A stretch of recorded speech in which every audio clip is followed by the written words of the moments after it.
بسم اللہ الرحمن الرحیم۔ فلسطین کے بچوں میں اور امت مسلمہ کے بچوں میں کیا فرق ہے، سنیے غور سے۔ اگرچہ اس محترم نے پاکستان کے بچوں کی تعریف کی ہے، لیکن ہنوز دلی دور است۔ اگر فلسطین کے بچوں کے نقش قدم پر چلنا ہے تو ان کو اپنا آئیڈیل بنانا ہوگا۔ فلسطین اور خصوصاً غزہ کے بچوں کو ستارہ امتیاز ملنا چاہیے۔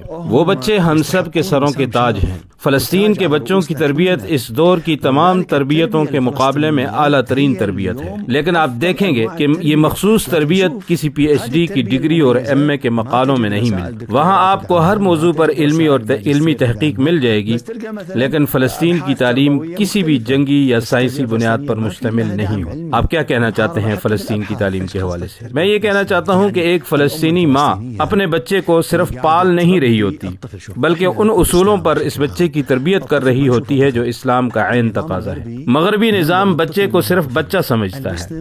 مسلمانوں کے لیے ضروری ہے کہ وہ اپنے بچوں کو صرف بچے کے طور پر نہ دیکھیں، بلکہ بچے کو مستقبل کے چیلنج کے طور پر دیکھنا چاہیے۔ بچے کو بچہ سمجھنے اور ایک چیلنج سمجھنے میں فرق ہے۔ مطلب ہم بعض دفعہ خلیجی اصطلاحات کو بھی استعمال کر لیتے ہیں اور کہہ دیتے ہیں جاہل وغیرہ کے الفاظ۔ خلیج کے بچے بھی یہ غلط اور توہین آمیز اصطلاحات استعمال کرتے ہیں، لیکن فلسطین کے بچے ایسی اصطلاحات سے بھی محفوظ ہیں۔ کوئی توہین آمیز اصطلاح تک استعمال نہیں کرتے۔ ہم اپنے بچوں کو ایسی اصطلاحات کے استعمال سے منع کرتے ہیں، حتیٰ کہ بزر جیسے کلمہ سے بھی، جس سے اہانت مقصود نہیں بلکہ قدر میں کمی مقصود ہوتی ہے۔ فلسطینی بچہ دنیا کی بہترین اور مضبوط تعلیم و تربیت کا مالک ہوتا ہے۔ آپ پاکستانی بچوں کی تربیت کو دیکھیں، ان کی بھی ایک خاص تربیت ہے۔